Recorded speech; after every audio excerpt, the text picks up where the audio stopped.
Some post for you, Poirot.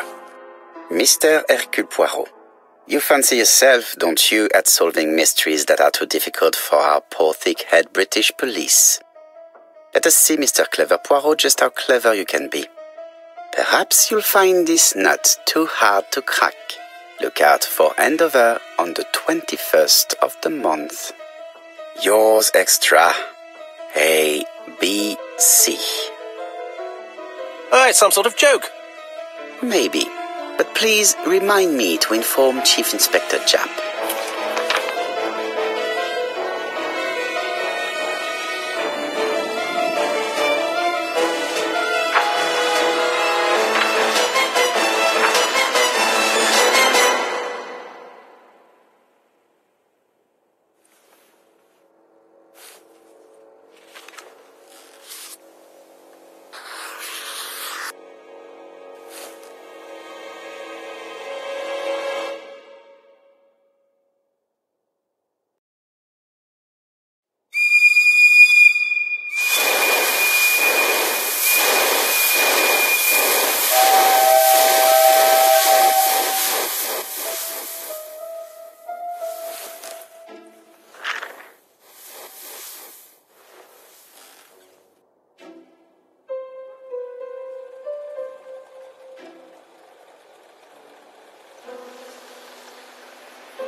It's here, Poirot. The murder took place in this street. Grim place indeed. Tout à fait, Hastings. The streets of Andover are in a terrible state. Look, there's Chief Inspector Japp. He's talking with a policeman. Let us try not to get our shoes wet.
Don't dilly-dally, Poirot. Japp will be waiting for us.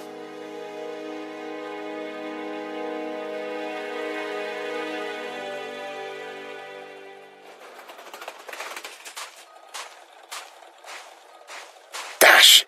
A puddle! How clumsy!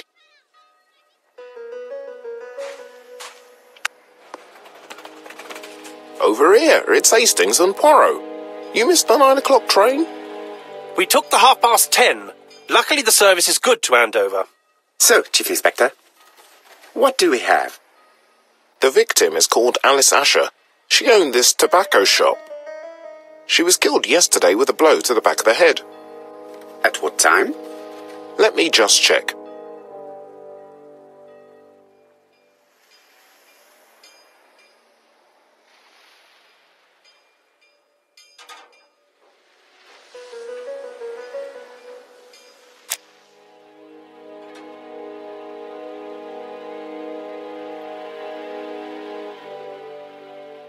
Is Jap being too relaxed? Let us find the clues that prove it.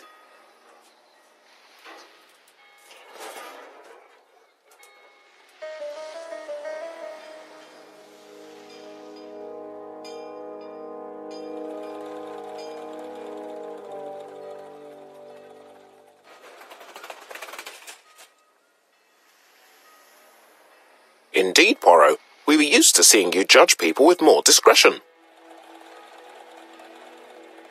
Jap is in a good mood. I bet he thinks he's already caught the culprit.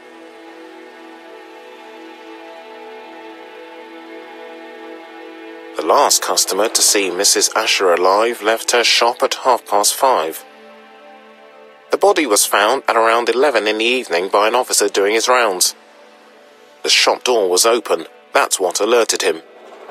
Had anything been taken? A little tobacco maybe, but you'd hardly murder for a few smokes. There's nothing of any real value in the shop. What type of woman was Mrs. Asher?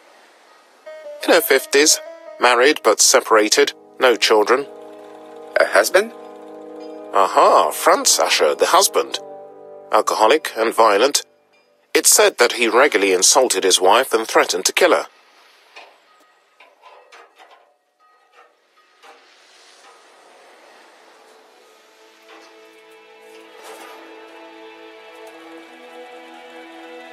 Do you think he's guilty? We'll look for Franz Asher. If he doesn't have an alibi, the case is closed. A very unoriginal murder. Peut-être. May I examine the crime scene? Of course, old chap. I'll be with you in a minute, Poirot.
Jap is in a good mood. I bet he thinks he's already caught the culprit. I'll be with you in a minute, Poirot.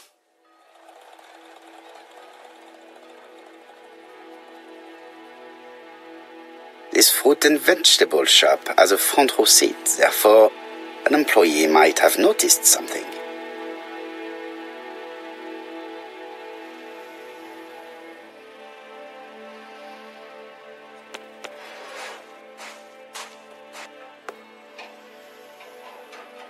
This fruit and vegetable.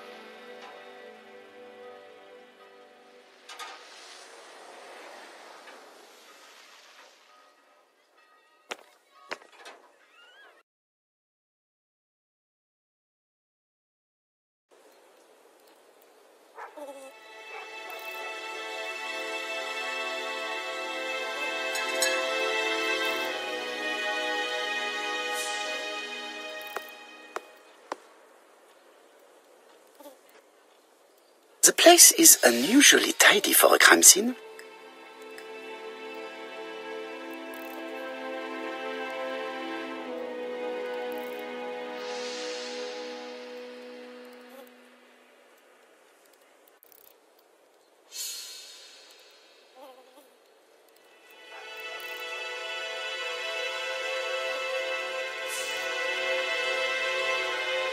Nothing suggests any sign of a fight.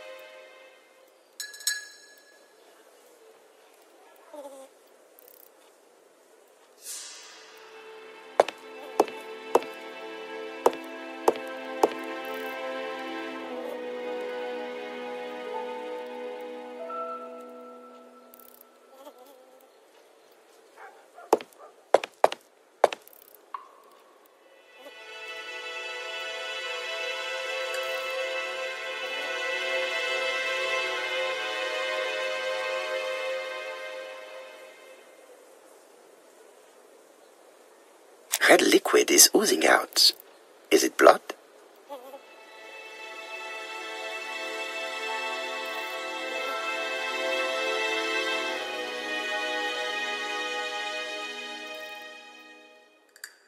No, it's just some strawberries that are losing their juice.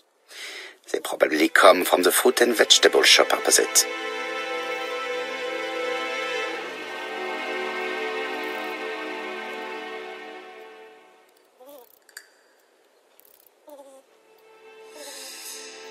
It's not just any railway guide. It's an ABC.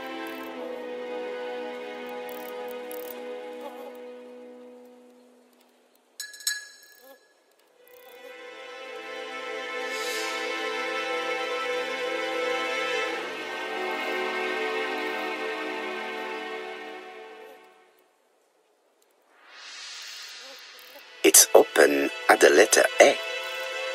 There are no prints on the book.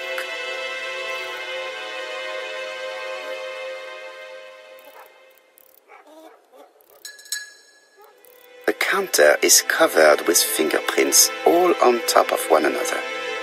Unfortunately, it will not be possible to use them.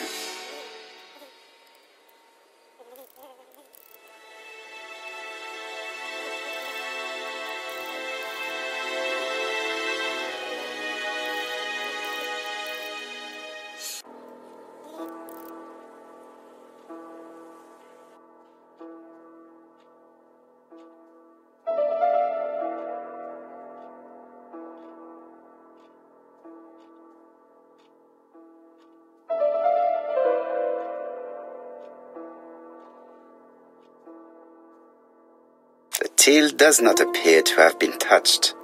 I have to check that nothing is missing from it.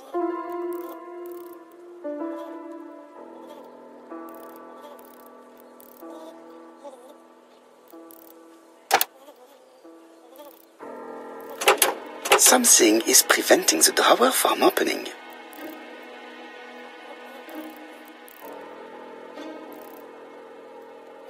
It would be best to examine the rest of the... It is blocked by...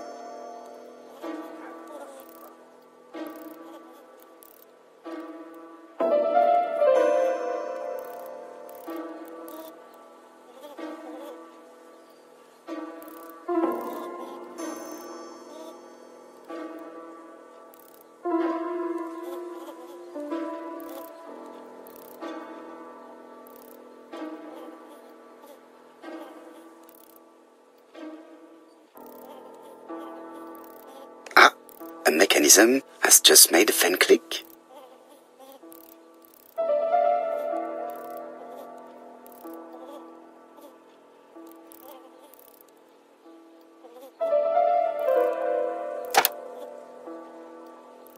The till is full of money, but there is something strange.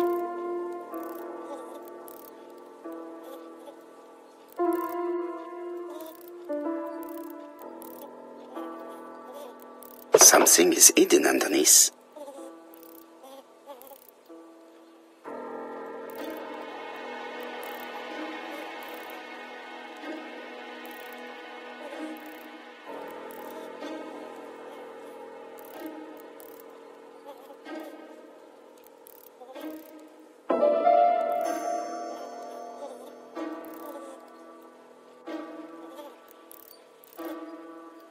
Something is hidden underneath.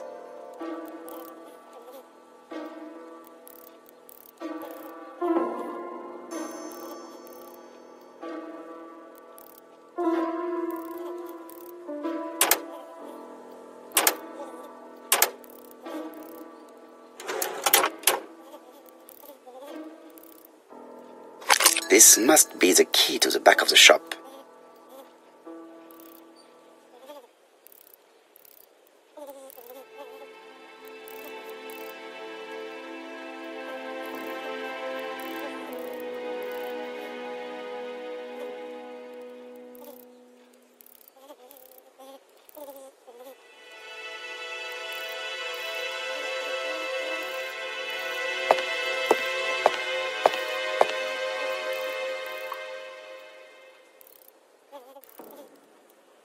She has a packet of Play cigarette next to her hand.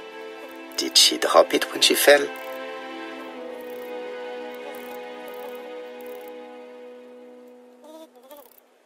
The body is hidden by the counter and is not visible from the tobacco shop door. Many customers must have thought that Mrs. Asher had popped out. This poor woman's head is resting in a very even-shaped pool of blood. This poor woman's head. I can't see any other mark on the floor.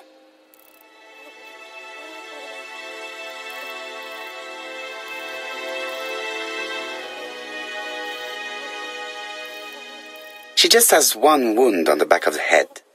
There are no other wounds or signs of a struggle.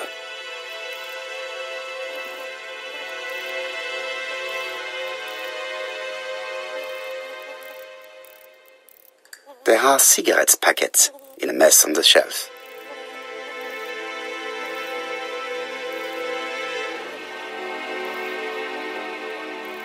So, Poirot, any news? So, an ABC guide with no fingerprints but prints all over the counter. Normally, the tobacco shop does not sell ABC guides. Exact. Mon ami, could you have a word with the neighbors? Some may have seen something.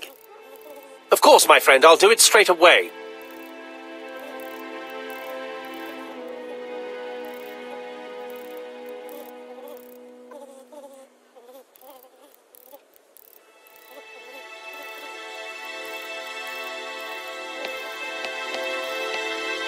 There are cigarette packets in a mess on the shelf.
The door is locked.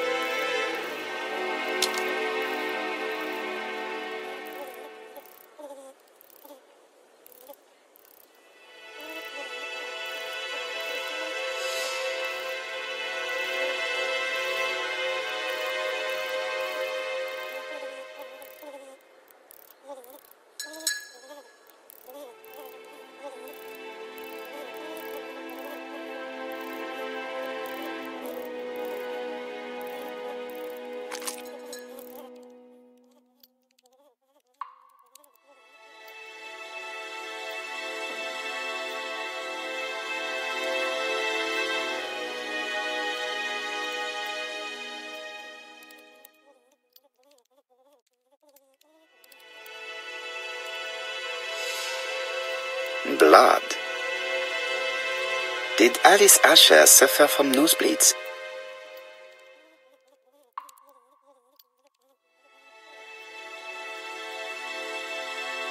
An inscription in German. Souvenir of our honeymoon in the Black Forest. To my Alice forever, Franz Asher. The Ashers were a lovely couple when they were young.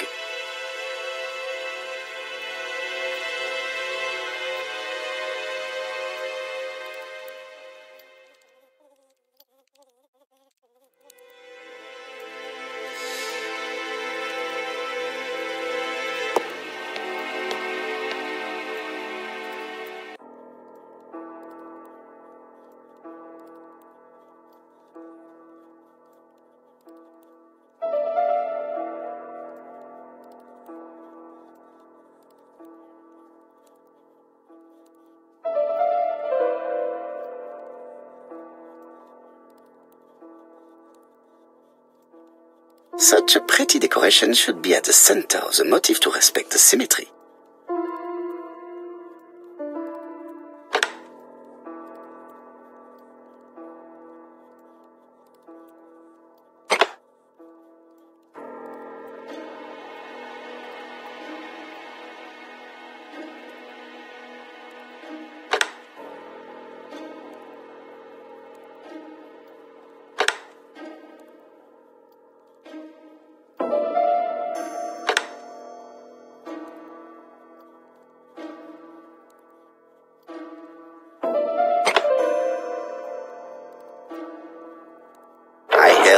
Sound as if something was unlocked.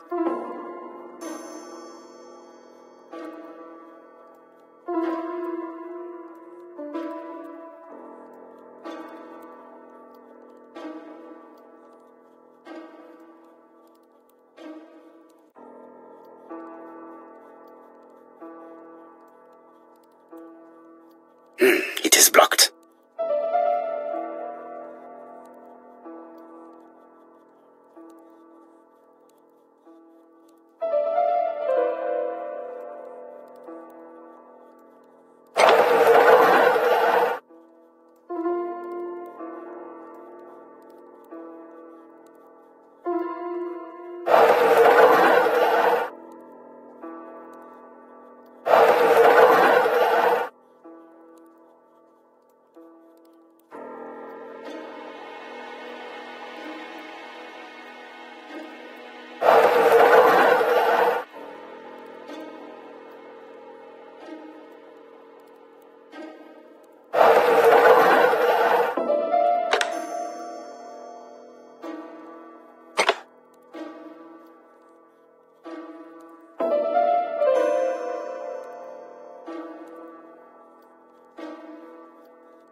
Medicine.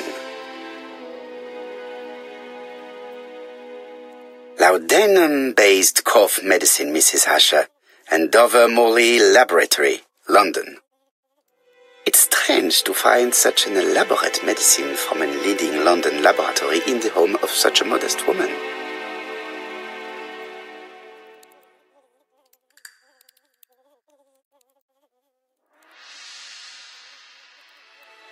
From Mr. Adam Flint, Royal Bank, Eastfield Road, Andover, to Mrs. Alice Asher, 5 Bishops Road, Andover. Dear Mrs. Asher, further to your request of 12 February 1935, I have informed my superiors of your wish to apply for a loan to acquire the lease of the shop you rent from Mr. Fairfax. Despite the seriousness of your case, I regret to inform you that your request has been denied. The amount of your personal contribution, £11, is not high enough and represents too small a part of the final transaction. I remain at your disposal for any questions. Adam Flint. Mrs. Asher's meager savings were not enough for her to own the tobacco shop, but will largely cover her funeral costs.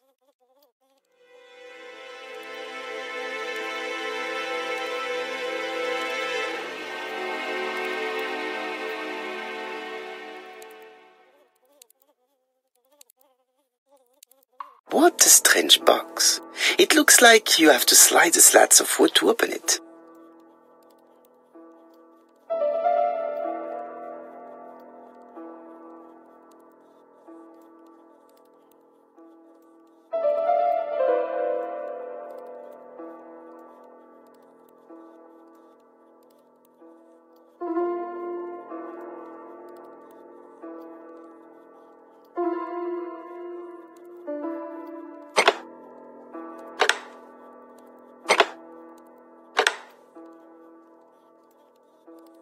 This button appears to activate the mechanism.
should do it.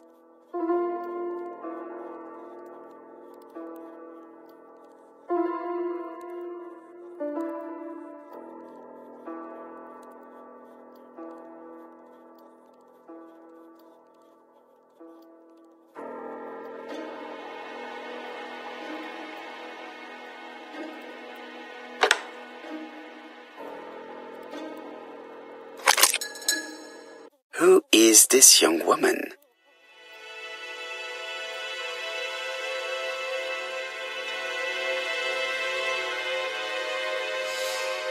To my dear Aunt Alice, Marie Drower.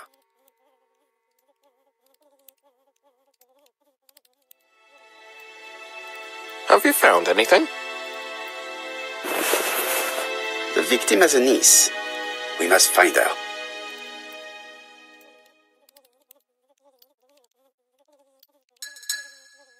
Let us now try and get our brain cells to work.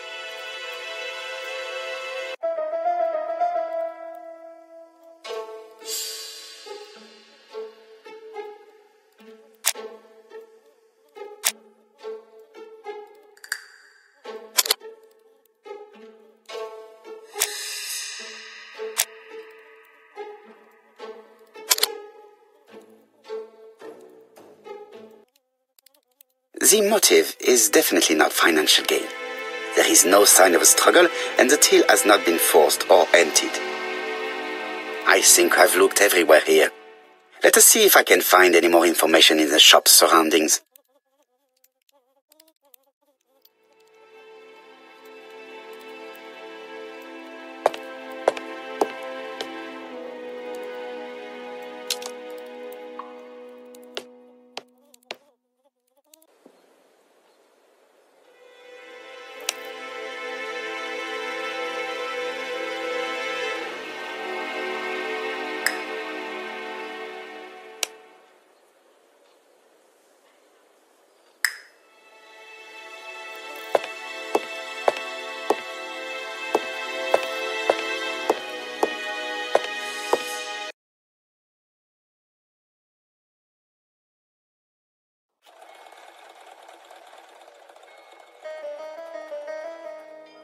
£4 a lettuce, a lovely large lettuce, £4 only.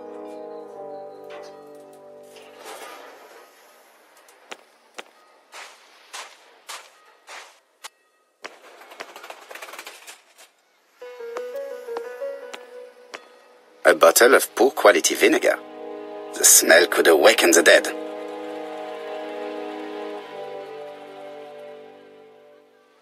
A bottle of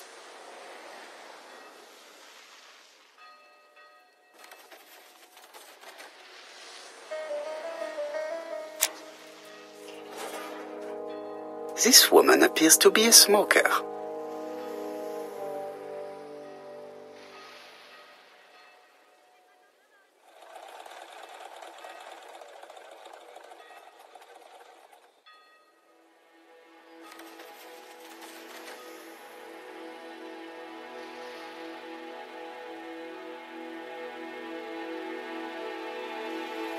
She's a big smoker.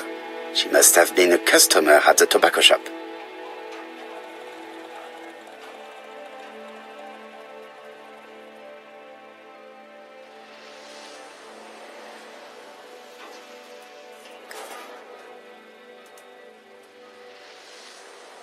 Did you know Alice Asher well? And for starters, who are you? I'm Hercule Poirot, the detective. You're foreign, that's for sure, with your accent and your odd way about you. And you're here about Alice's murder, I suppose. Well, I've nothing to say to you. Did you speak to the victim yesterday? No, I never saw her.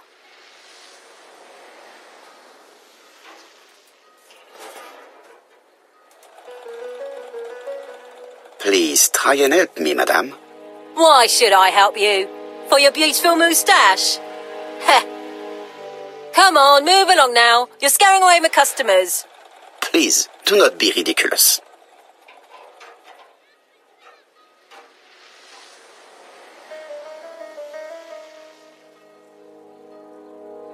I know that you went to the tobacco shop yesterday. Well?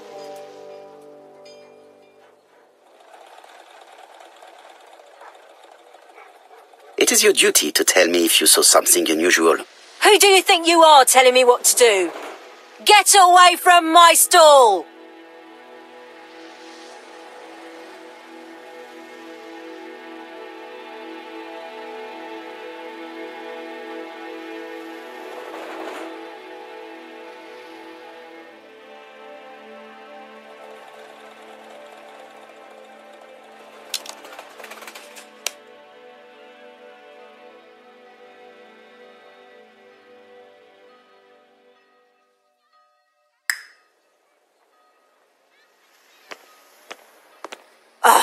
You again? I've nothing to say.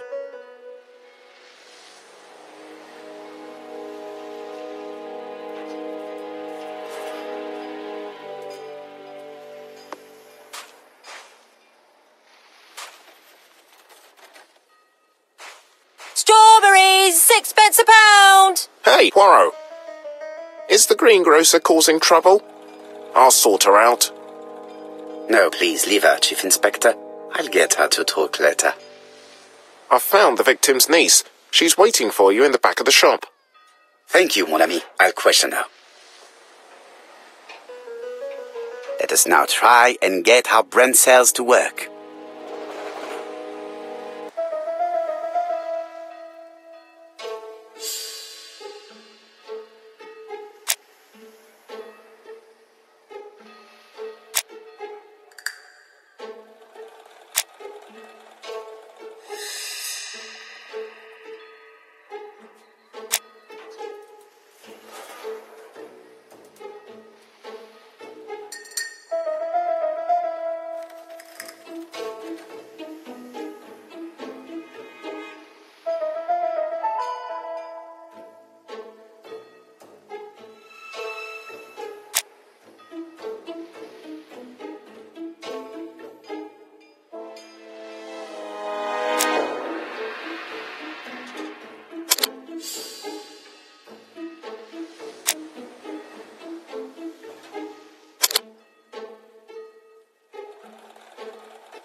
Mrs. Asher was killed here.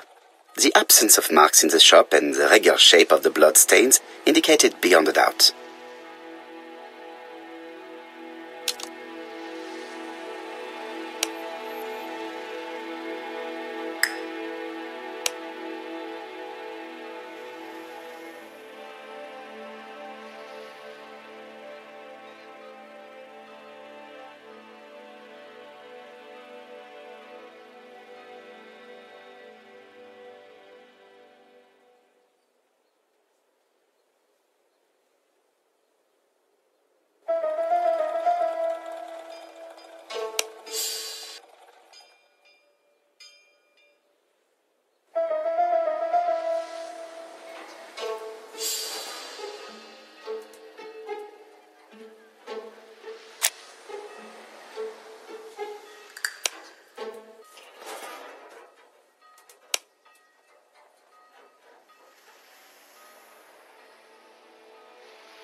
Jap had the body removed out of respect for the victim's niece. His attention is commendable.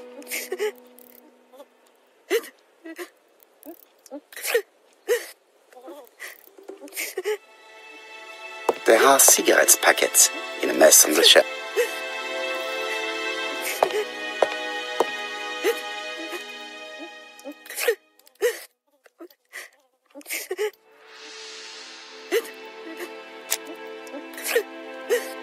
Is her grief sincere?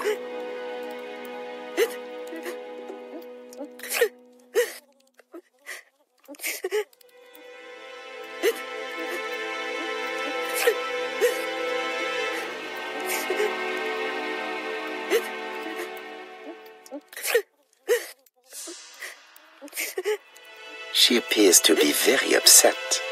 She's dressed in mourning. She looks fragile.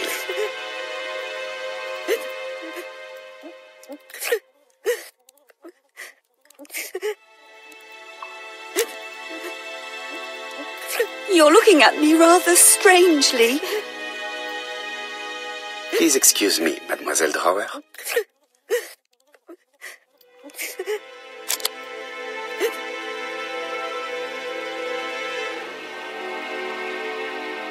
You were very fond of your aunt, am I right? She was the only family I had since my mother died.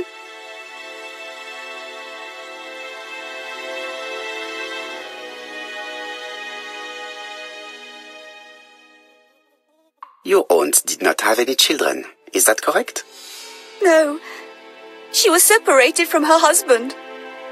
What do you think about Franz Ascher, your aunt's husband?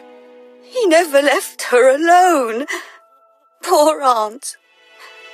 She used to drop by all the time and make a scene.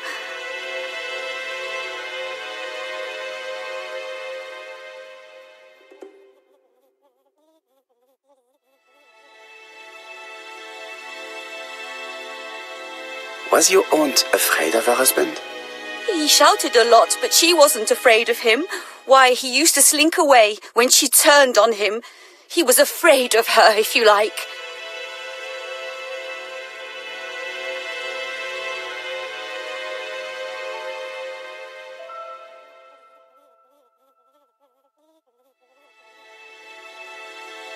Your aunt should have asked for a divorce.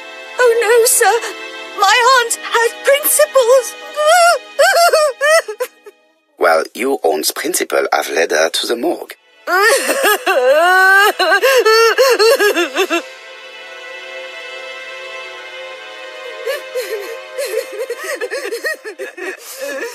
Hastings, please see this young lady home. I fear that it's quite impossible to finish our interview at present. Poirot, what have you done? I've never known you be so brutal.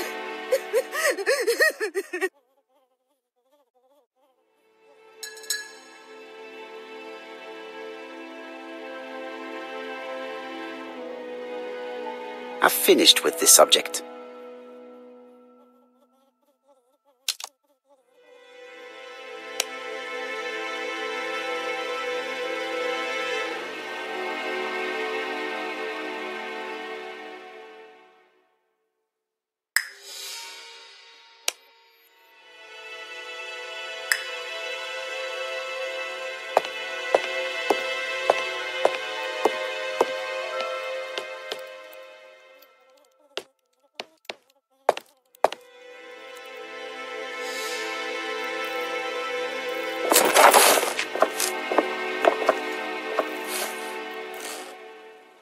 We have to wait for him to sleep it off. He's all yours, Poirot. There are a few things I need to check. There must be some way of sobering him up. I wonder what his wife used to do. He must have scared the customers away.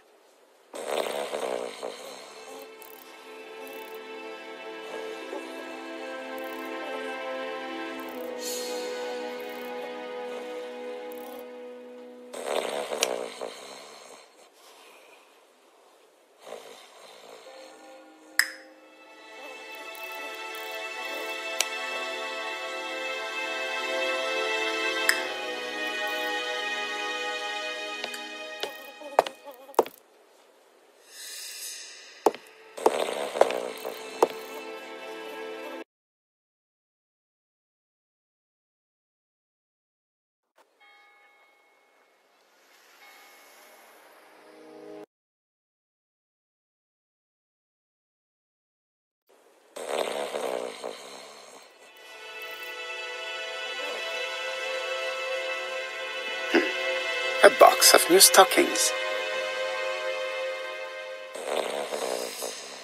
It's Alice Asher's notebook. Ah, that's interesting. It probably... Bodley. The fruit seller has debts too. She will probably be more cooperative thanks to this piece of information.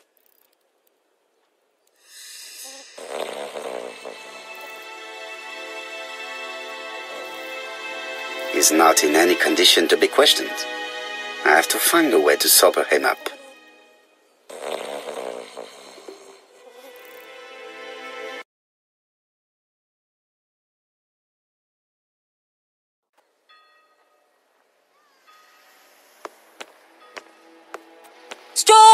is 6 pence a pound. A bottle of poor quality vinegar. The smell could awaken the dead.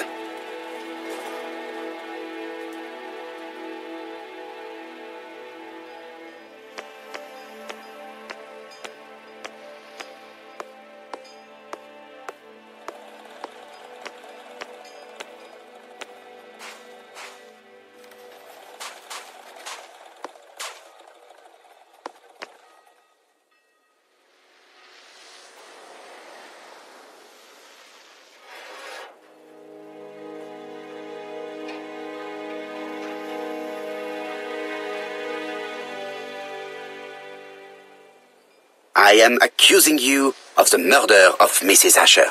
What? It wasn't me! According to the victim's account book, you owed her £10 for tobacco and magazines. That's a lie. She owed me £1, I swear.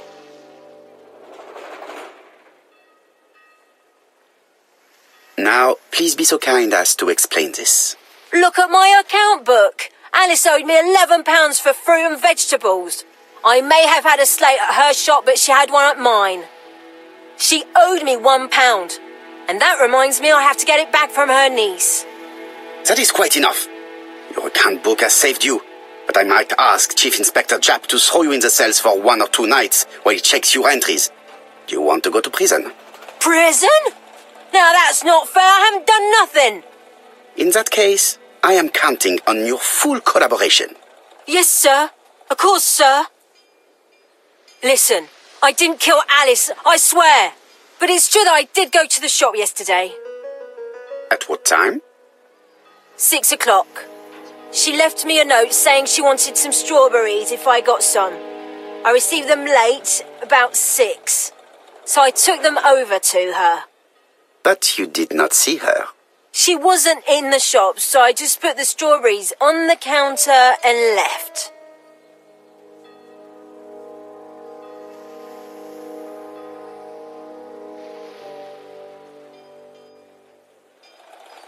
Did you see anything unusual in the shop? No. Well, maybe one thing. There was always a railway guide on the counter. Alice didn't sell them. Maybe it's the customer who left it there. You were not alarmed? I thought Alice had just gone to get her medicine from her room and that she'd be straight back. You mentioned medicine. Something for her cough. She used to take it a lot. Who do you think killed her? France. Her scoundrel of a husband. He was always after her for something. Well, he's a foreigner. Sorry, sir. What I mean is he's German. That's even worse. Did you see Franz Asher enter the tobacco shop late yesterday afternoon? Well, no. But at that time of the day, the streets are packed, and I have better things to do than watch her shop.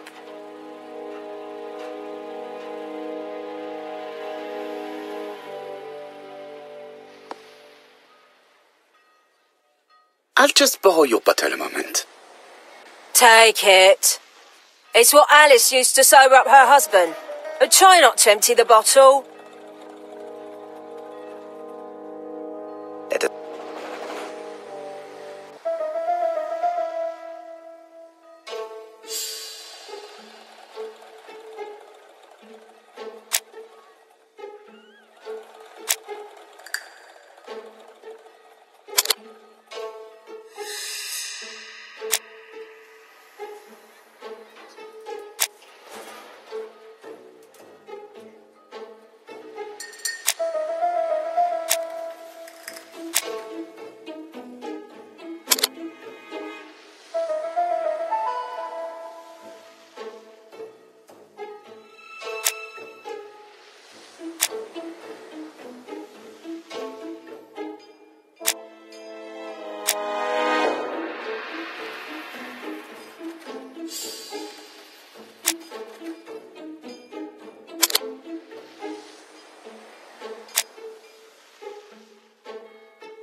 Mes amis, I can say without a doubt that poor Mrs. Asher was killed between 5:30 and 6.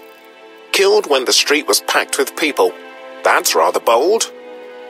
I've been talking to the neighbours and... No one's seen anything? Or rather, it's anything and everything. Am I wrong? No. Yeah. We must grill this villain Asher before he falls asleep again.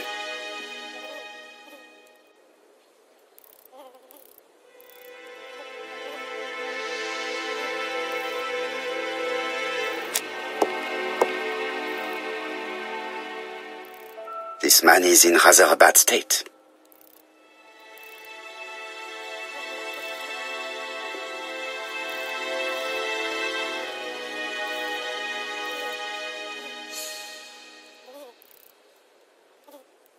This man has been fighting and he smells of alcohol.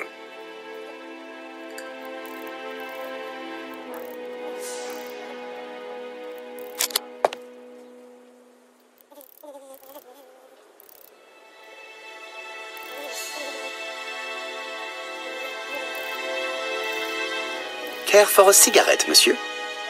What's that? Scented cigarettes? No, thanks. Bien. I was trying to be friendly, but you are quite right. Let us get down to business. You threatened to kill your wife, and now she is dead. So what? You shouldn't take things so seriously, sir. Nothing but empty threats. We didn't get on all that badly. So, if things were going so well with your wife, why did you not live with her? She was the one that left. Nothing to do with me, sir.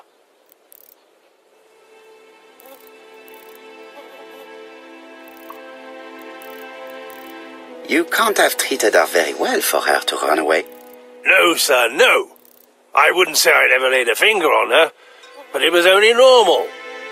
She was my wife. Are you often involved in fights? I don't know what you mean.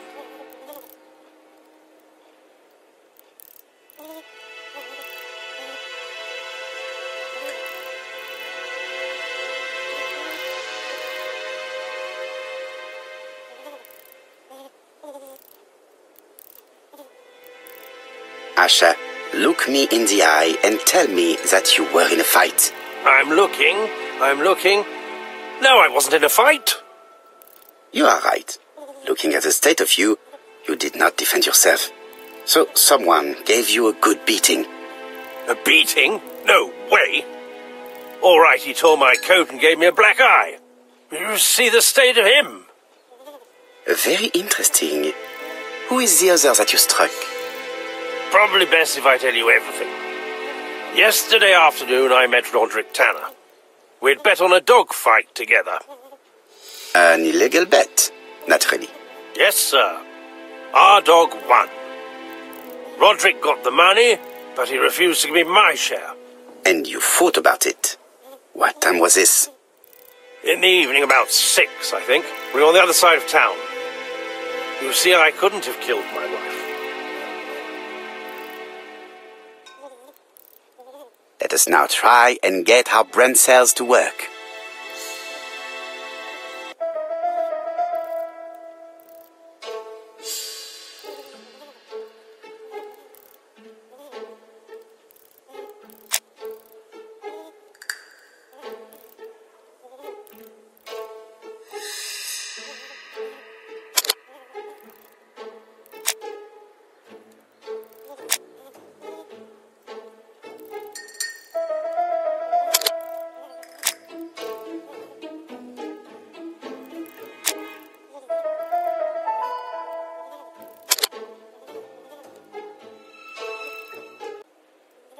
The murderer probably pretended to be a customer. He hit the shopkeeper from behind as he turned around to serve him. Let us now try and get our brain cells to work.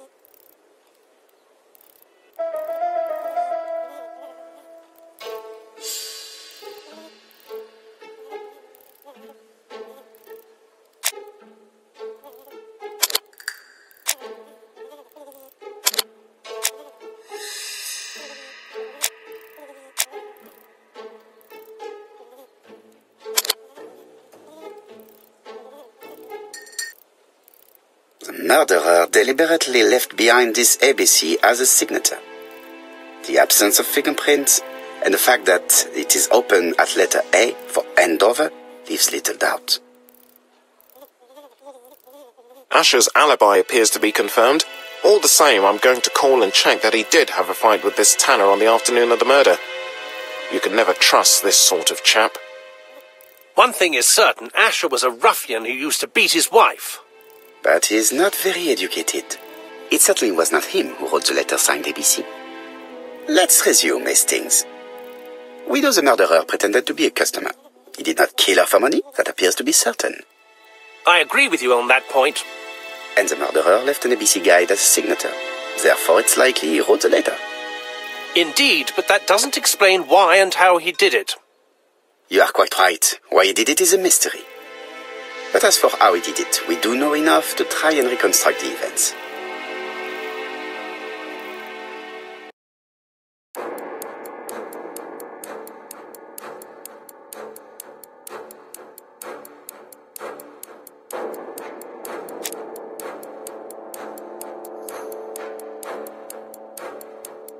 The killer enters the shop.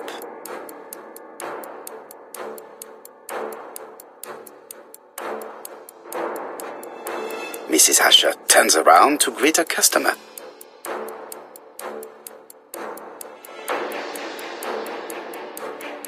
The murderer asks her for some tobacco. She turns her back to him.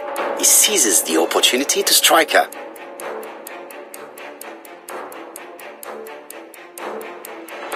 He then places the ABC upside down before leaving. Everything appears to match the crime scene, mon cher Hastings. That is exactly what happened.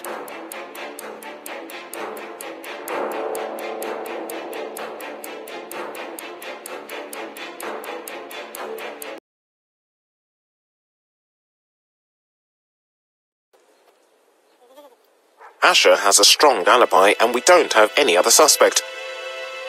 But what was the point of this crime? She had no debts. She gave Franz Asher money regularly. She wasn't owed money. Nobody stood to gain anything. No doubt about it, the murderer is insane. And I fear that we had not heard the last of him. I hope you're wrong for once.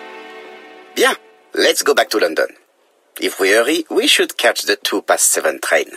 Are you coming? No, unfortunately, I have to talk with Andover police. See you soon, then. Are you coming, Hastings? Let's go home. There's nothing for us here.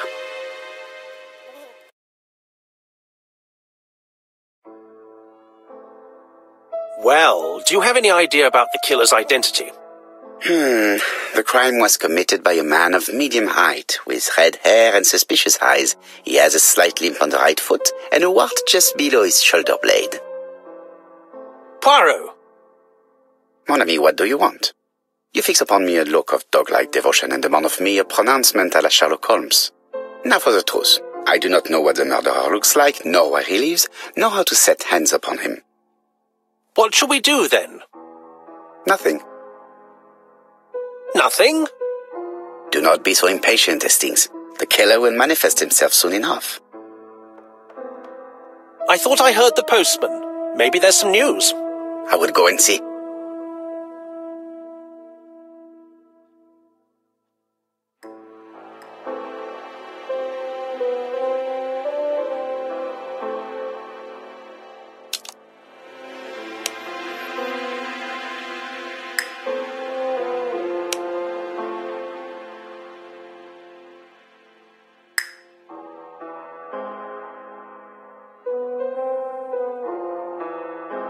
Daily Flicker, June the 22nd, 1935. Battle over control of bank system. What will the government do for money? Andover, murder of a tobacconist.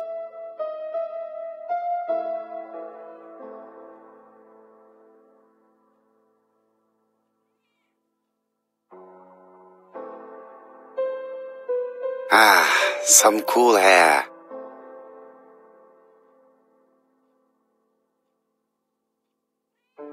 It is not the right time.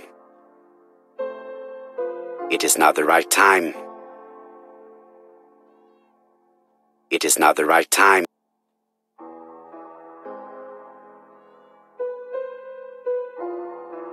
It is not the right time.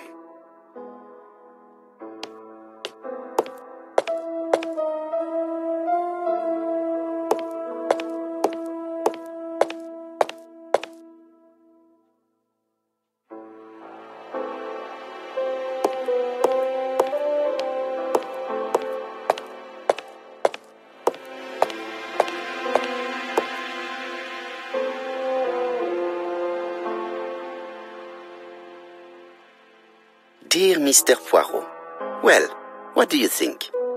I believe that I won this round. The end of our affair went like clockwork, don't you feel? But the fun has only just started. I would like to draw your attention to Bexhill-on-Sea on the 25th of this month. We're having a crazy time. Best wishes, ABC.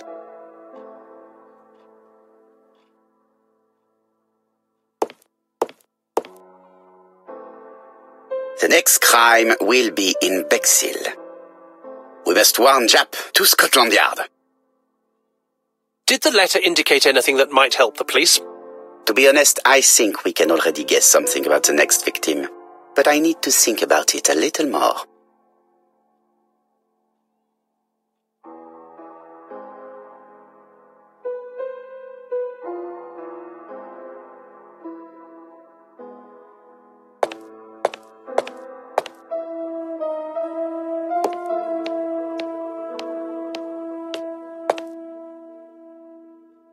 No doubt about it. Hastings is going bored.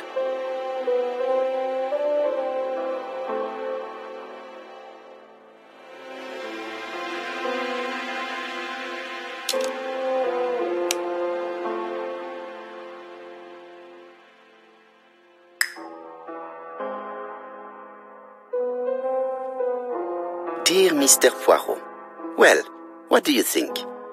I believe that I won this round. The end of our affair went like clockwork, don't you feel?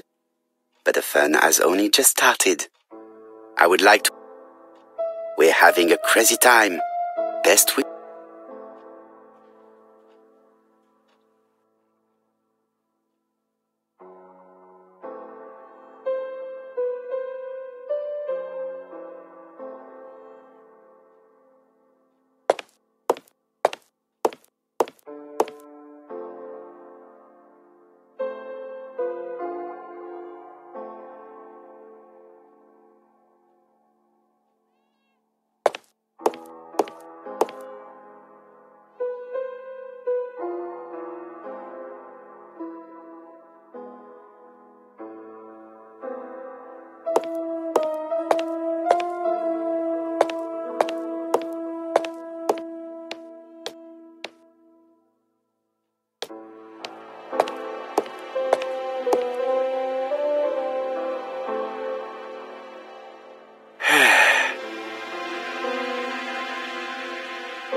Let us examine this more closely.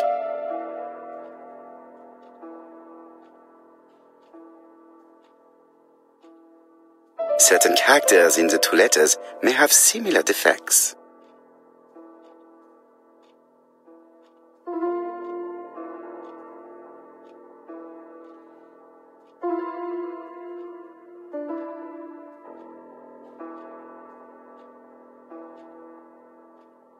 Yes, this I is weird. Yes, the A appears to be quite unusual.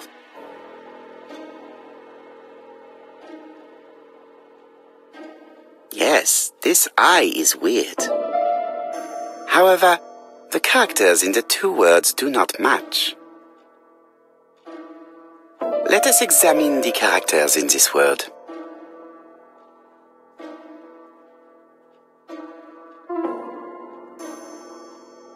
Yes, the A appears appears to be quite unusual.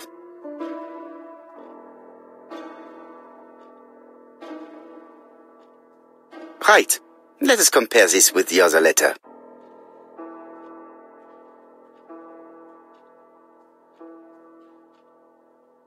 That's right. The A characters in the two letters do indeed have the same defects. I have to find some other similar defects to confirm my theory.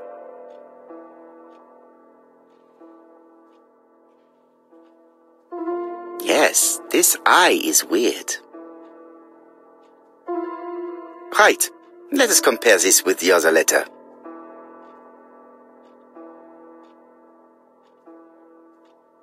Yes, the I characters in the two letters do indeed have the same defects. I have to find some other similar defects to confirm my theory.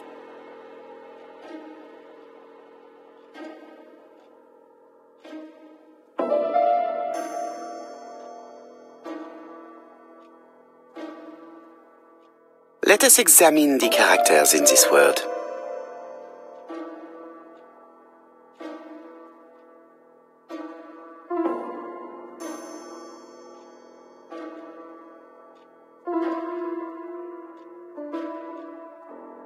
Right. Let us compare this with the other letter.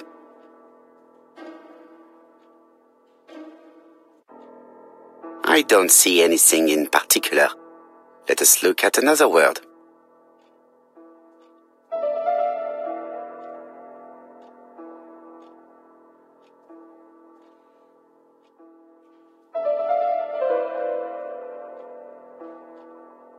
Let us examine the characters in this word. Right.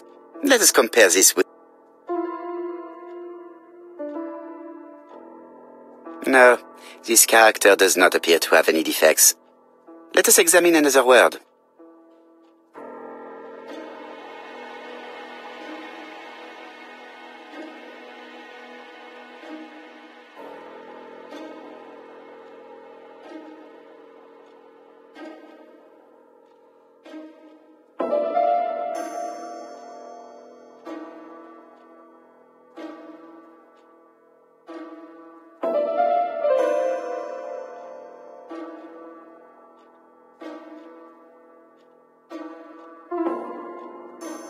Certain characters. The W is not printed properly. Right. Let us compare this with the other letter. Of course, the W characters in the two letters do indeed have the same defects. My theory was right. These two letters were written with the same typewriter. Both letters were written on the same typewriter and show the same characteristics. You surprise me, Poirot. You usually ignore material proof. But there is nothing usual about this case, Hastings. Nothing must be overlooked. Let us now try and get our brain cells to work.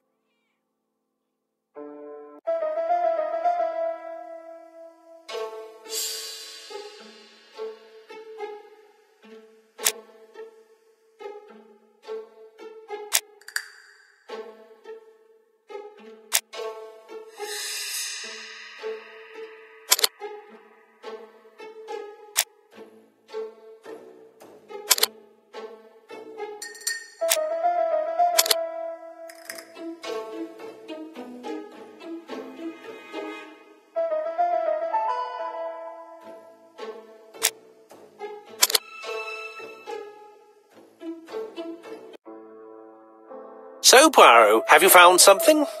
Oui, I believe so. But I am afraid it is not enough to stop the murderer. Let us go and see Chief Inspector Japp. I will explain there.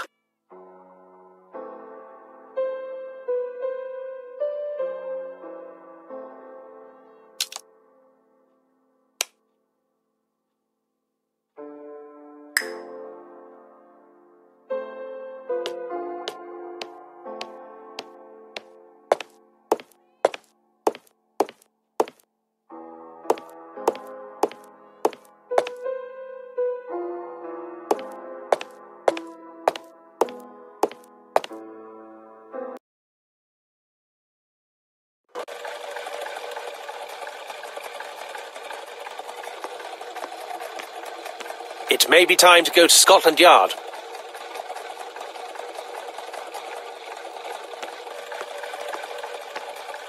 To Scotland Yard, please.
Alice Asher was murdered in Andover, the ABC killer's first murder.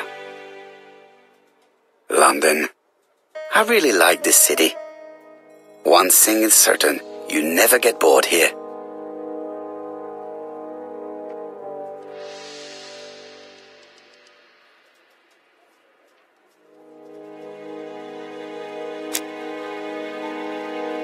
Jap appears to be snowed under.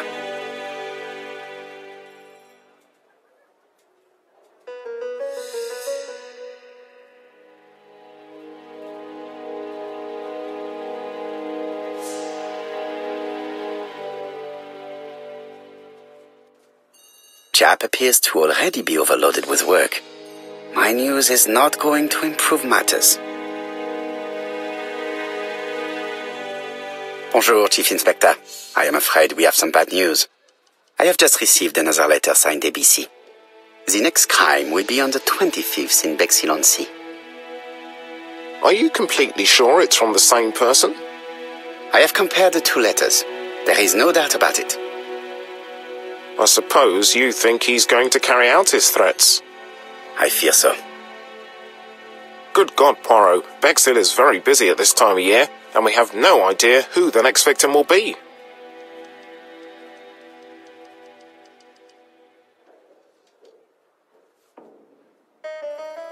I suspect that the name of the second victim will start with B. What on earth makes you think such a thing? I thought about it when I saw the name Asher clearly written over the shop door of the unfortunate woman who was murdered in Andover last month.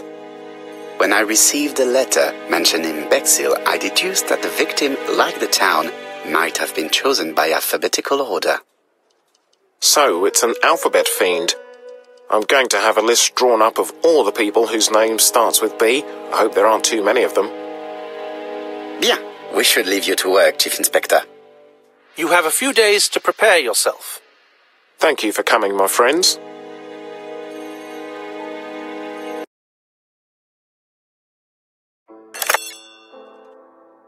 Poirot? Chief Inspector Jap, your call does not bode well. Indeed, we have just found the body of a young woman on the beach in Bexhill. An ABC was placed on the body. We'll be there as soon as possible.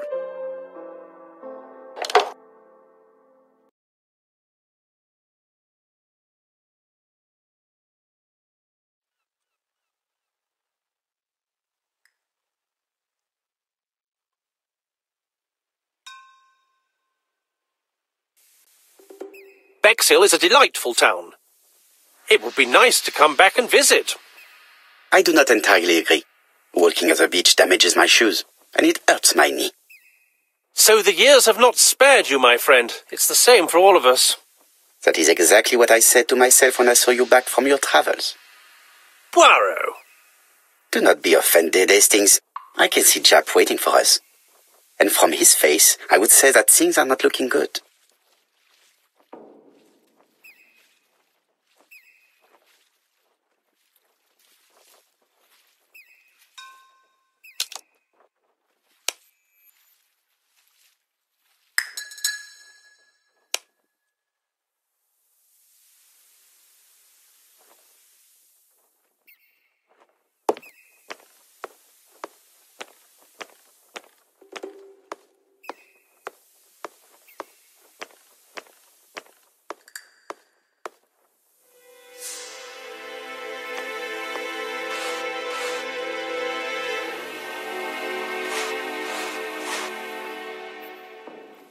How do you do, gentlemen?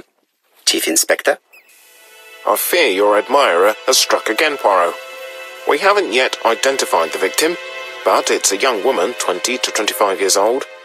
Death occurred last night between 11:30 and 1 o'clock, and we found an ABC guide on the body. Was she pretty? Come on, Poirot, that's rather out of place. It has no bearing on the murder. Are you certain? For women, it is often the most important thing. It often decides their destiny. The body hasn't been moved. You can see for yourself. Has the press been informed? Not yet, but I'm planning to. I haven't yet informed them about the presence of the ABC guide in Andover. Nobody has reported a young woman missing? Not for the moment. No witnesses, I imagine? Indeed. We've asked everybody who may have met a young woman fitting her description last night to come and see us, but I have little hope of gaining anything from it. It's early days, Chief Inspector, and the news may not have spread around the town yet. I hope you're right, Hastings.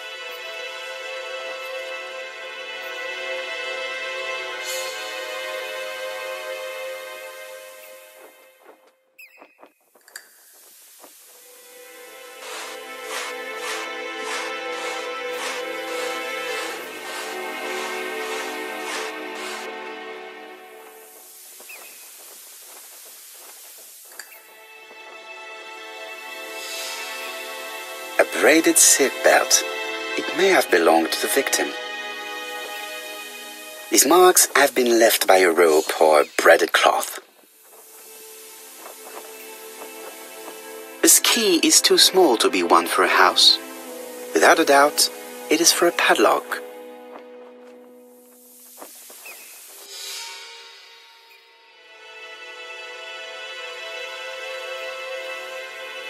The guide is open at the page for the Bexhill train times.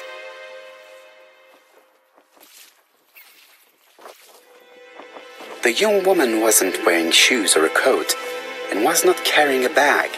That's strange. Either the murderer stole her belongings or she put them somewhere safe. Maybe so that she could bath.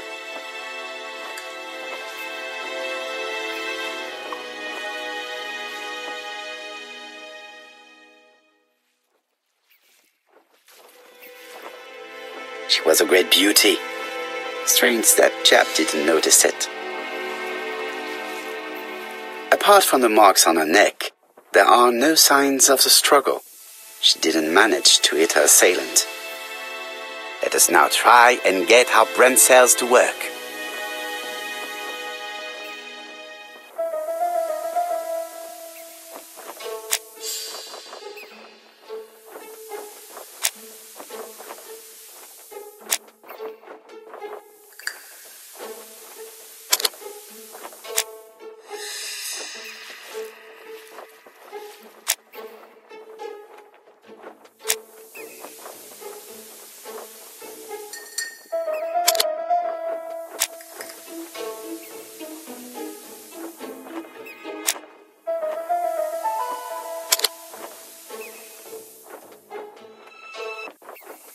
The poor child must have been strangled with his braided belt. Unfortunately, in view of the fabric, it is unlikely that we will find any prints. Let us now try and get our brain cells to work.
medical officer should confirm that the victim was strangled with her own belt.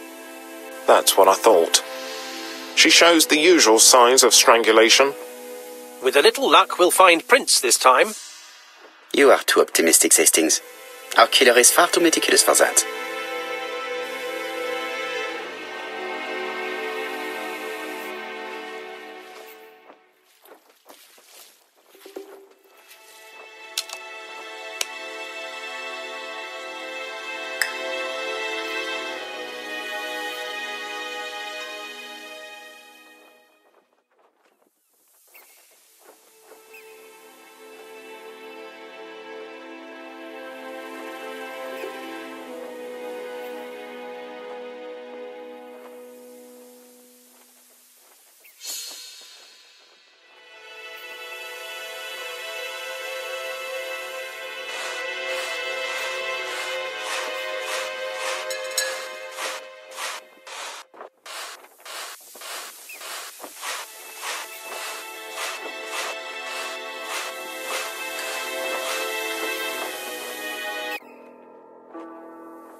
A dual locking padlock. I need to find the code and then insert a key.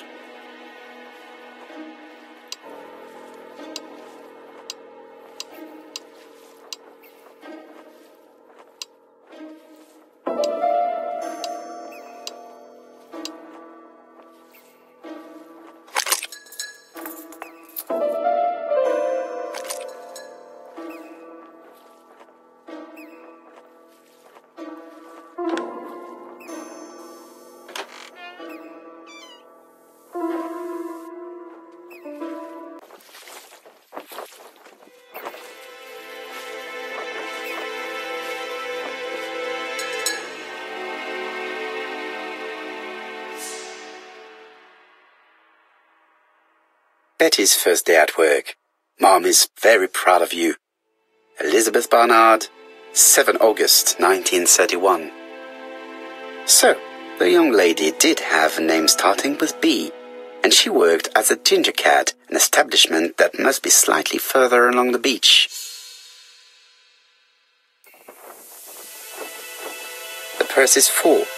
Yet again we can dismiss theft as the motive for the murder. Here is the watch she must have removed to prevent it from getting wet. A top-brand lipstick. She liked to take care of her appearance. As well as a photo of the victim with some company. It could be useful to me. It definitely was here that the victim left her belongings.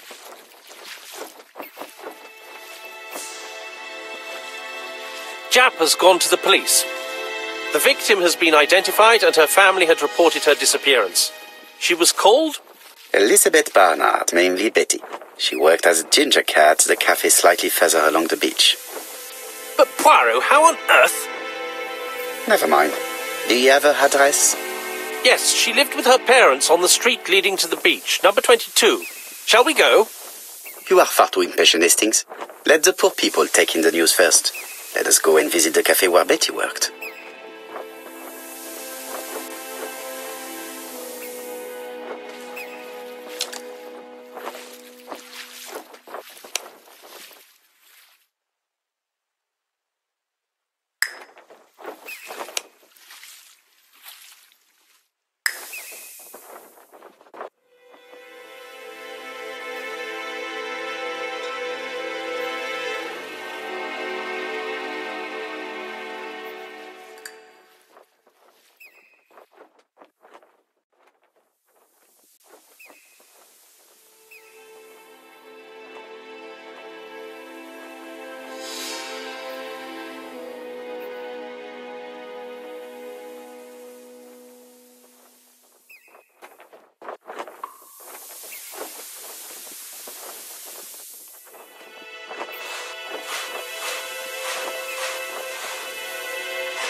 This hut is locked.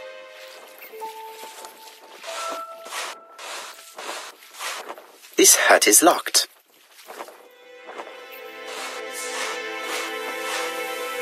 This hut is locked.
With all these tourists, these shops must be thriving. With all these tourists, Hastings appears to be ill at ease. He appeared to be relatively indifferent to Mrs. Asher's murder, but a young woman's murder seems to be troubling him greatly. I fear that this case is far from being solved. Come on, Poirot. You'll find the killer. Certes. But how many times will he kill before I do?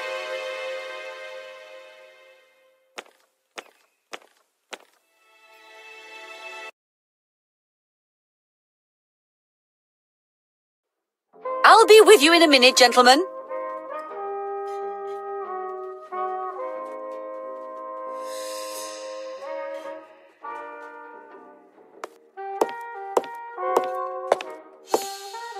This is a well-laid table. Nothing is out of place and, above all, no creases.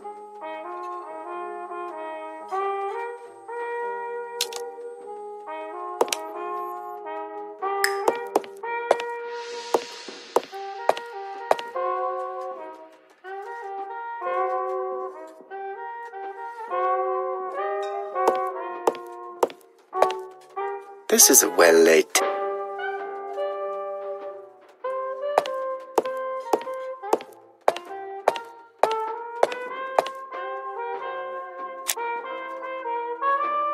Something tells me that she is the owner of the ginger cat.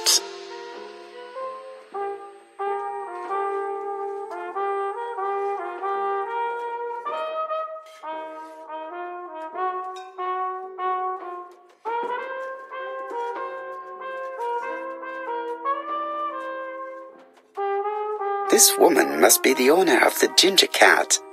It looks like something is bothering her. How can I help you?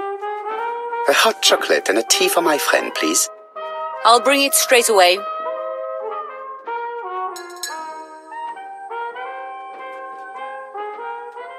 What a pity. I don't have any change to make it work.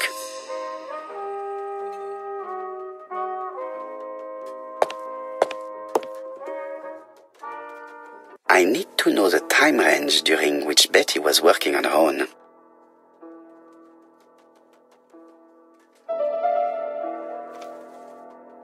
These are the different waiting staff's bills. Which ones were written by Betty?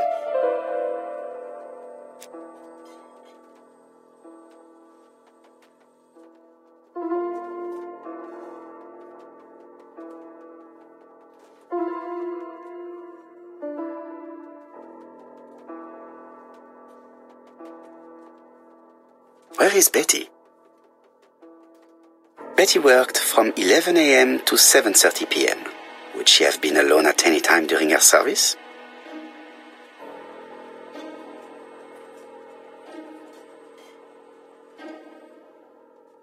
No, this person is not the last one to have worked with Betty. Interesting. Betty was alone between 5 p.m. and 7:30 p.m. Who did she serve?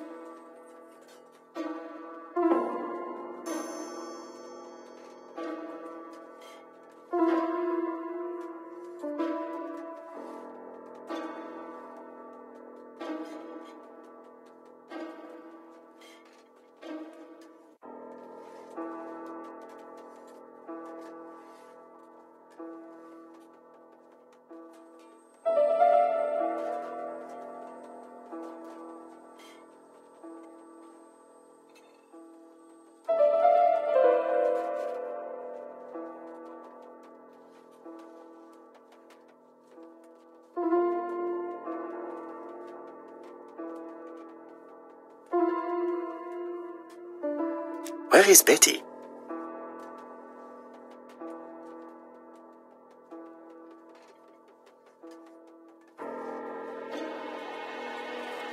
Most probably a single man, a whiskey lover, maybe the murderer.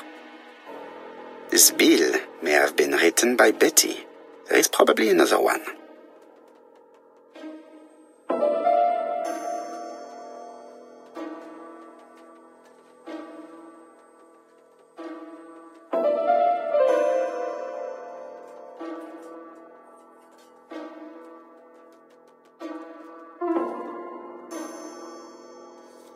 Most probably a family. Betty served a family and a man on his own, a whiskey drinker, maybe the murderer. This information will help me to progress. But, gentlemen, what are you doing? We are searching for clues, mademoiselle. My name is Hercule Poirot. I am a detective, and this is Captain Hastings. Does Betty Barnard work here? That is correct. She should have been here a while ago. Punctuality is the first rule of politeness. I fear that Miss Barnard will not be coming today. She has just been found, dead, on the beach a few hundred meters from the cafe.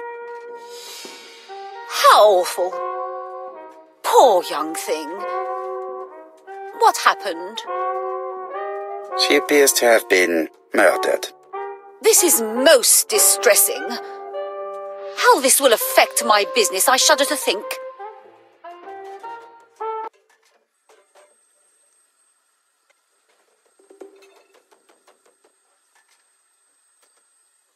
What can you tell us about Miss Barnard? Nothing, absolutely nothing. Miss Barnard was my employee. Her private life was none of my business. You did know at least that she had a young man. Indeed.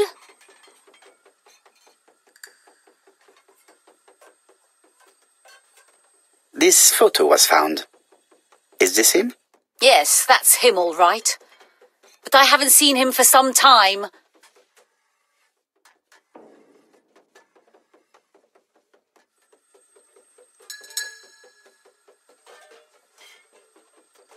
I find young people today very hard to understand. You needn't tell me that. A few weeks ago, they argued just outside the cafe. Imagine what my customers must have thought.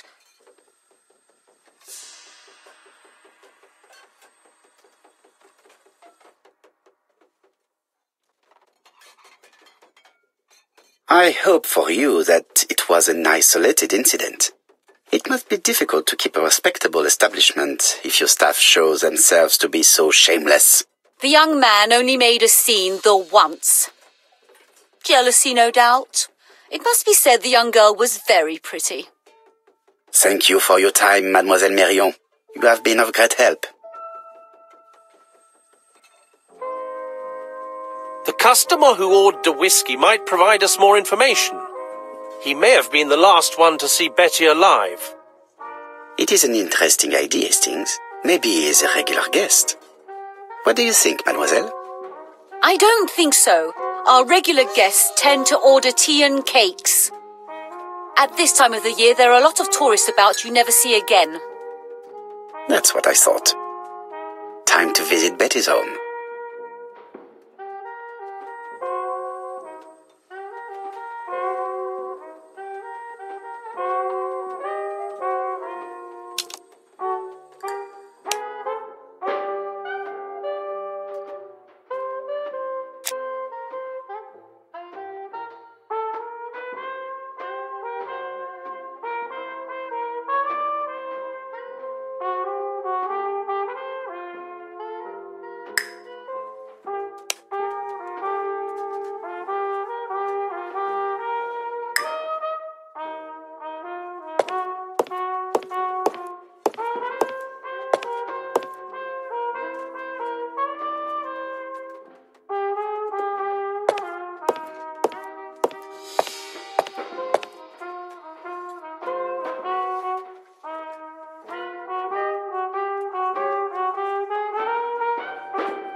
Could it be the same buildings as on the victim's photo?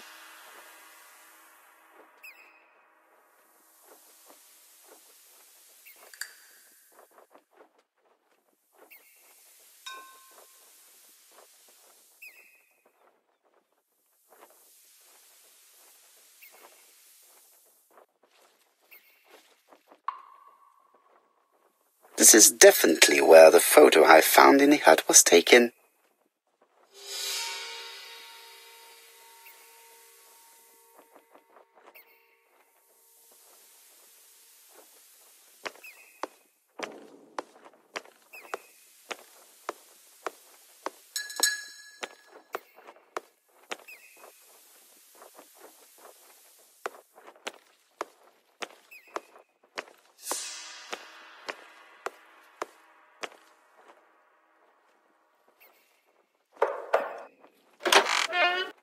How do you do, mademoiselle? My name is Hercule Poirot.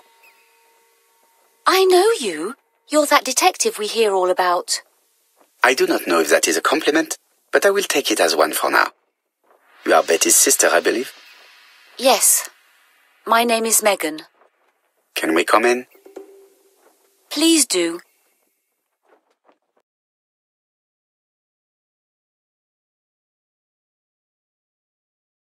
My parents are at the police station. I doubt they'll be up to speaking to you later.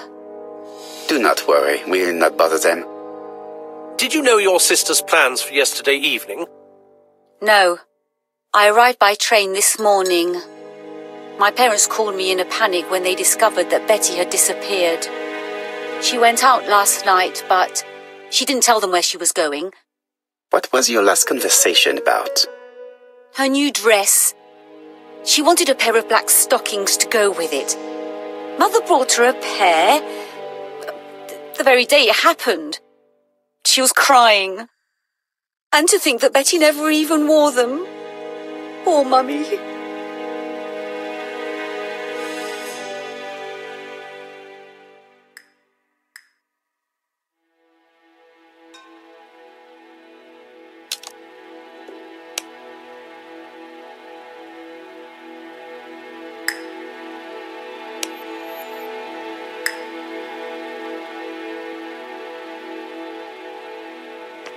It would not be polite to visit the house.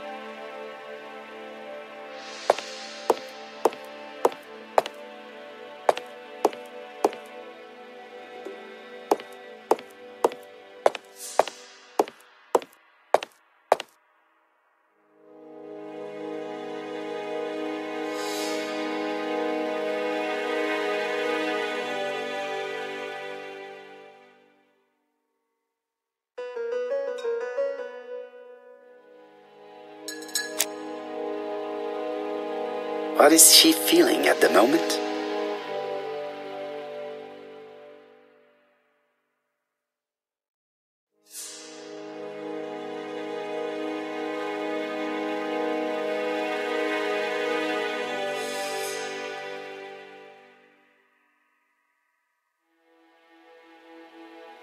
Betty's older sister is not just sad, she is angry.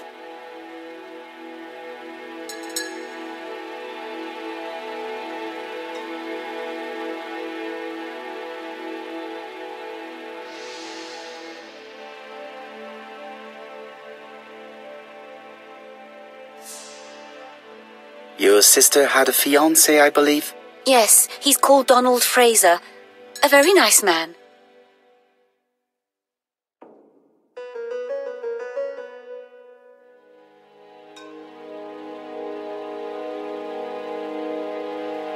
Do you know where we might find him? He works at the estate agent's, Court and Brunskill.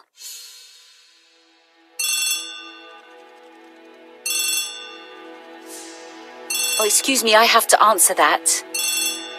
But of course. Betty's room is opposite the stairs on the first floor. Feel free to take a look if you think it might be useful.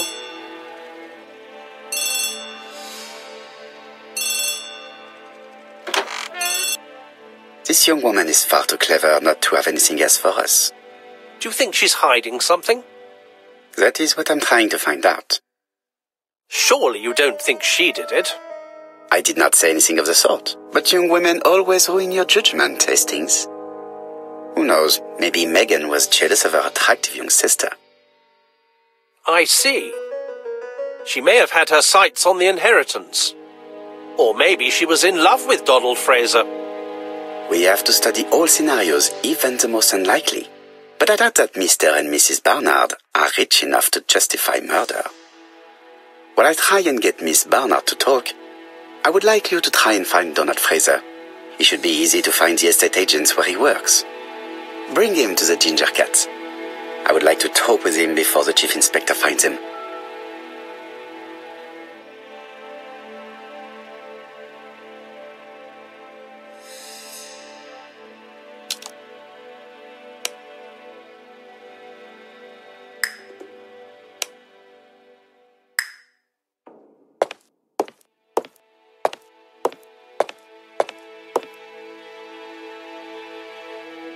The Barnard appeared to make music a priority in their budget.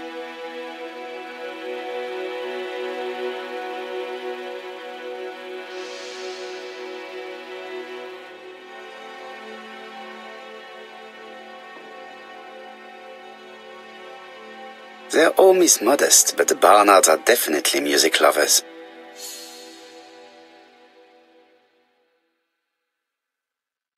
This gramophone is magnificent. It is a one-off, without a doubt.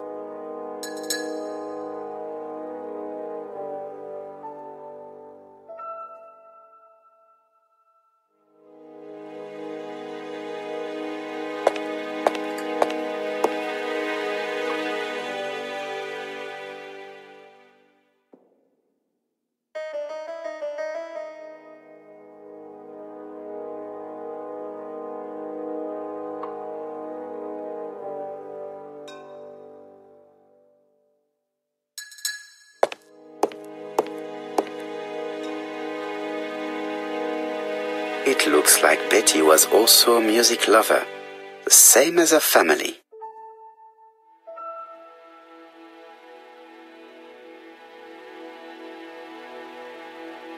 Without a doubt, Betty used to sing.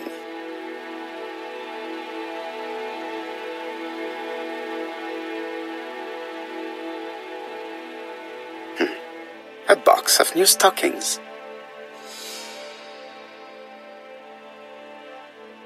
It looks like Betty has a very busy life.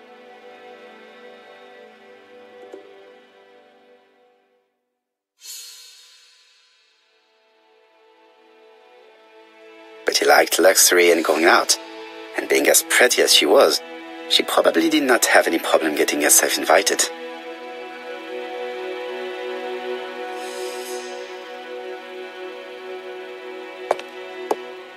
Looking at all the clothes she took out, Betty must have had a problem deciding what to wear. Maybe she had a date?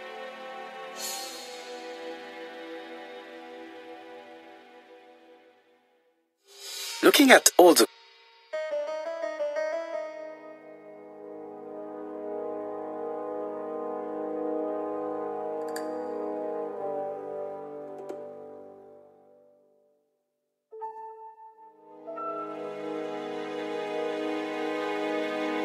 I have not finished inspecting.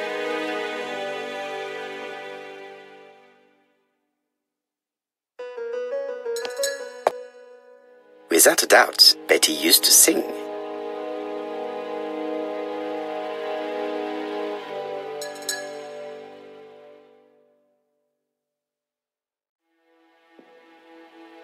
Looking at all the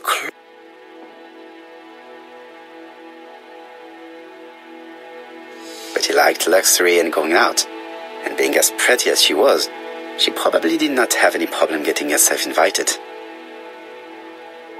Without a doubt, Betty used to sing.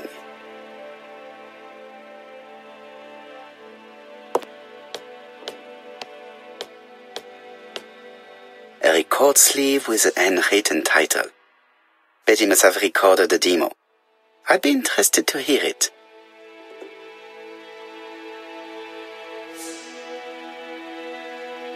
A record sleeve with an handwritten title. Betty must have recorded the demo. I'd be interested to hear it.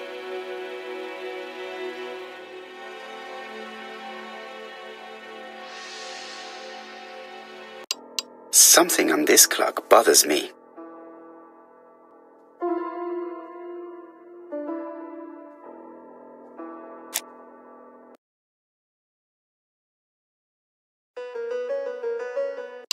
Something on this clock bothers me.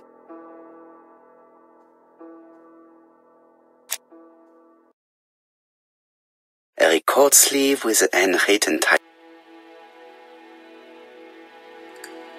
A record sleeve with a handwritten title. Betty must have recorded the demo. I'd be interested to hear it.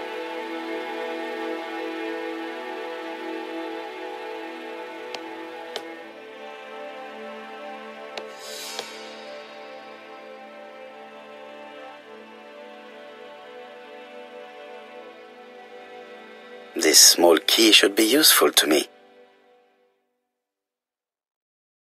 Medicine to prevent voice loss. Did Betty have problems with her voice?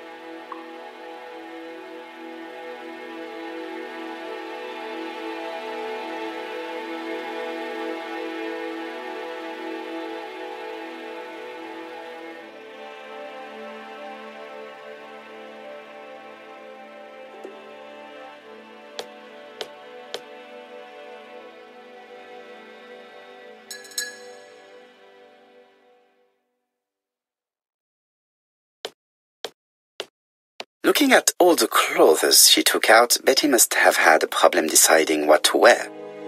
Maybe she had a date. Without a doubt, Betty used to sing.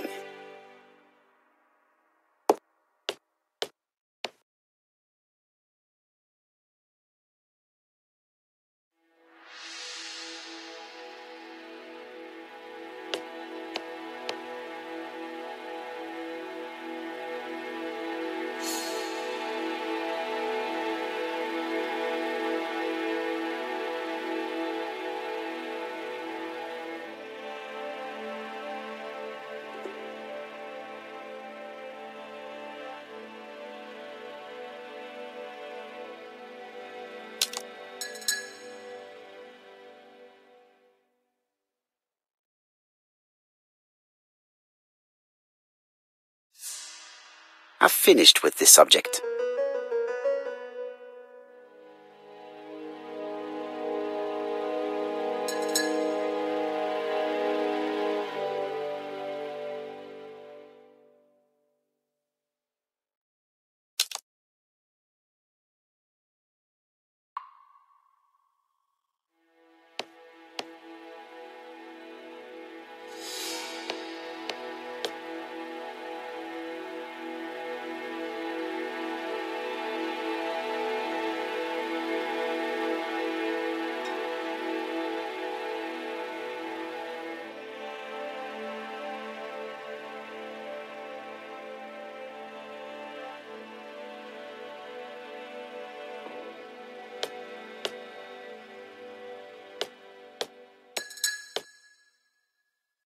Something on this clock bothers me. The cogs are blocked.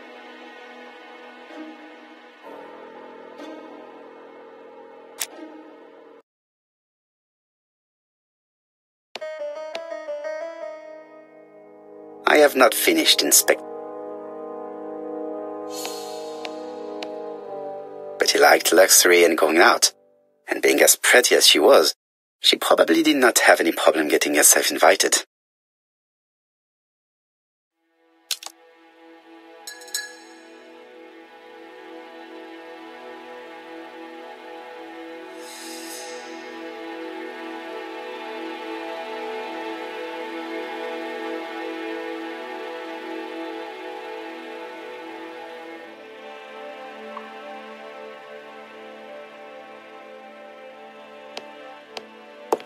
I have not finished inspecting.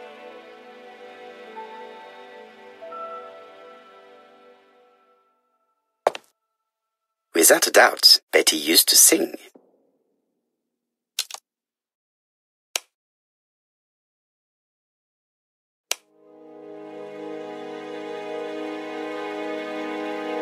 Without a doubt, Betty used to sing.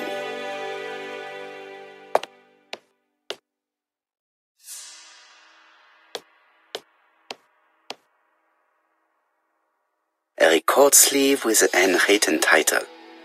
Betty must have recorded the demo. I'd be interested to hear it.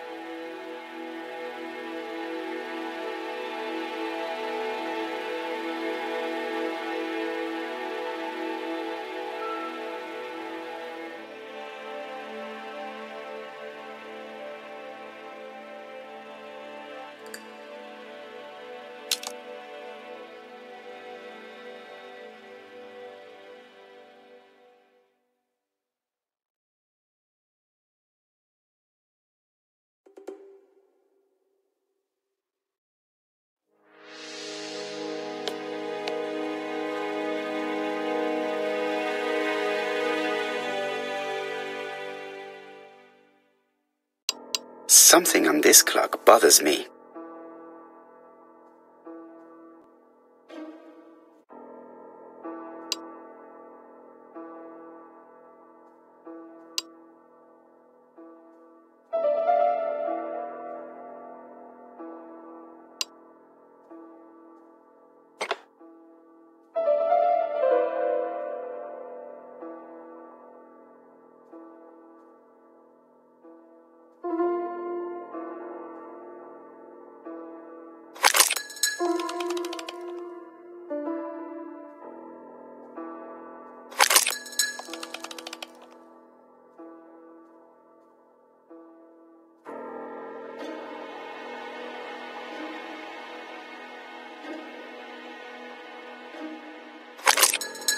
Ah, something clicked on the front of the clock.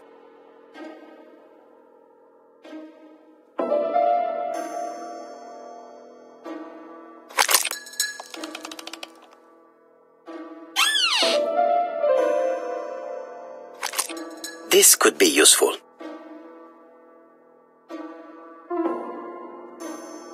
Betty, I enjoyed a wonderful evening in your company, and I hope that we will see each other again very soon. D. My dearest Betty, I know that your art is already spoken for, but you are the most beautiful dancer I have ever had the pleasure of meeting, and I am impatient to see you again. Adrian.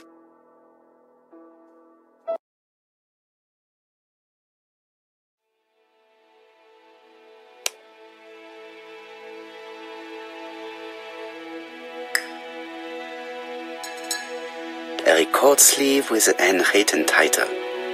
Betty must...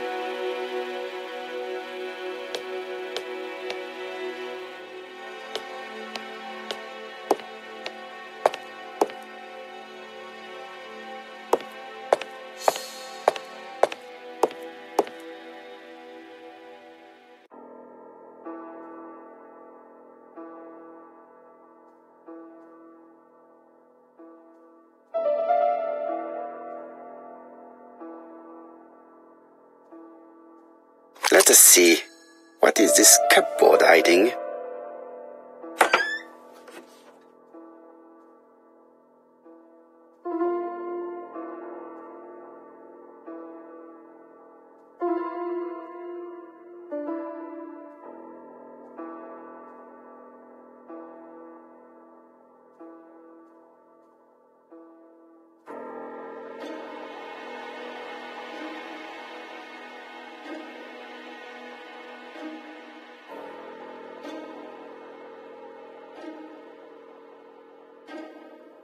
This looks like solfège.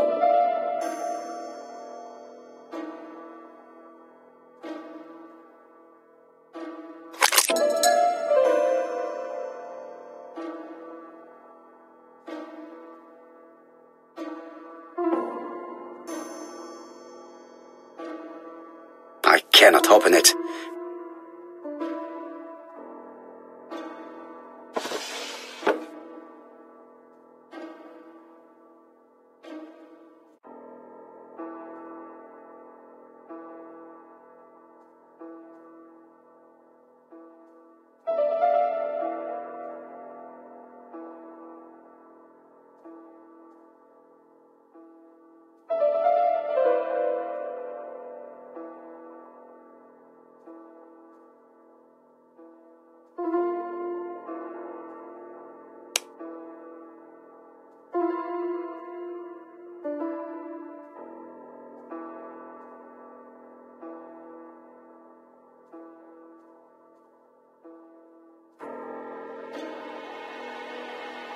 That doesn't work.